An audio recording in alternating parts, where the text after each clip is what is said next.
4 minutes of air on the gauge, and a voice on the radio, calm as a doctor, telling you you're already dead. You spent your last 3 minutes, it says. You breathed them. You're just too far gone with hypoxia to notice.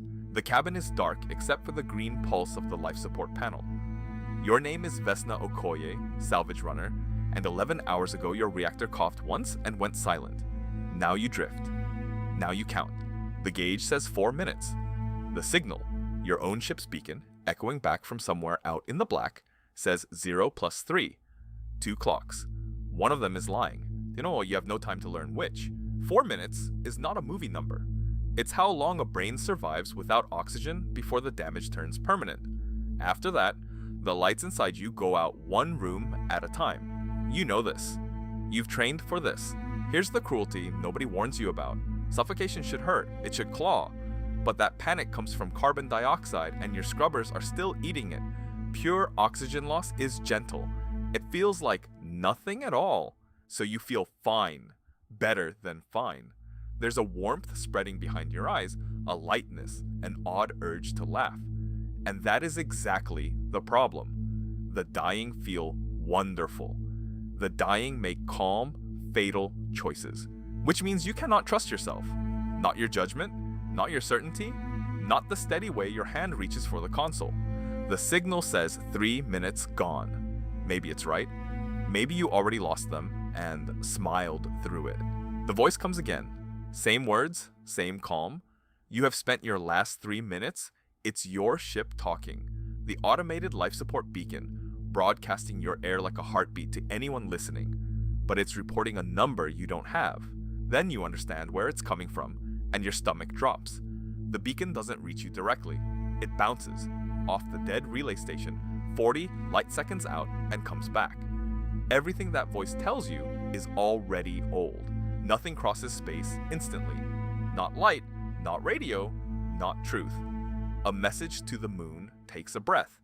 To Mars, 20 minutes. Every signal is a photograph of a clock that has already moved on. You're hearing a past that thinks it's now. So the beacon isn't wrong, it's honest.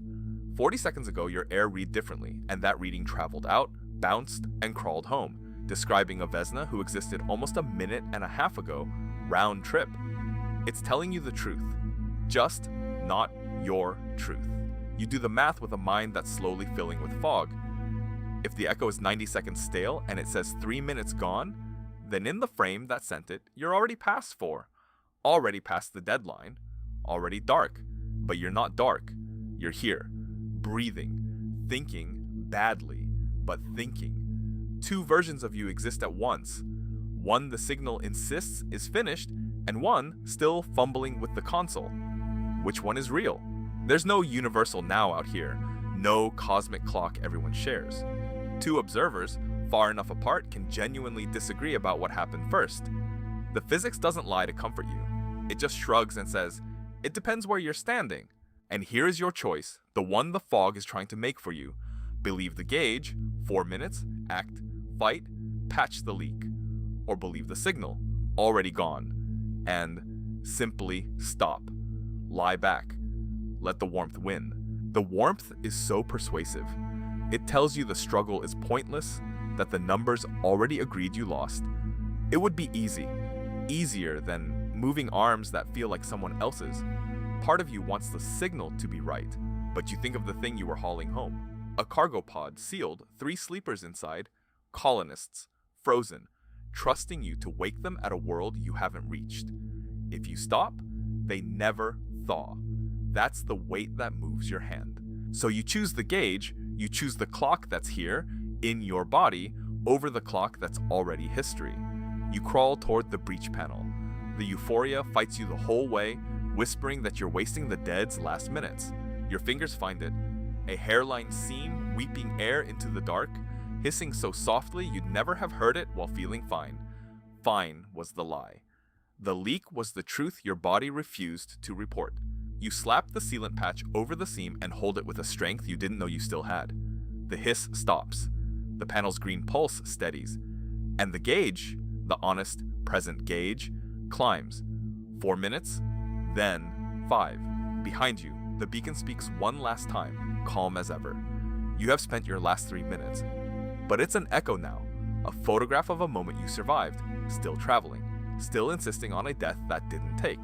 You let it talk. You've learned its trick. It was never predicting your future. It was only reporting a past it couldn't know you'd escaped, a message that outlived the moment it described. And that's the thing about any signal, any warning, any truth that has to travel to reach you. By the time it arrives, the world it describes is already gone. You act on old news. You always have. So the question stays with you, out there in the cold, breathing again. In the gap between when a thing becomes true and when you finally hear it, how much air do you really have? The black doesn't answer. It just keeps echoing.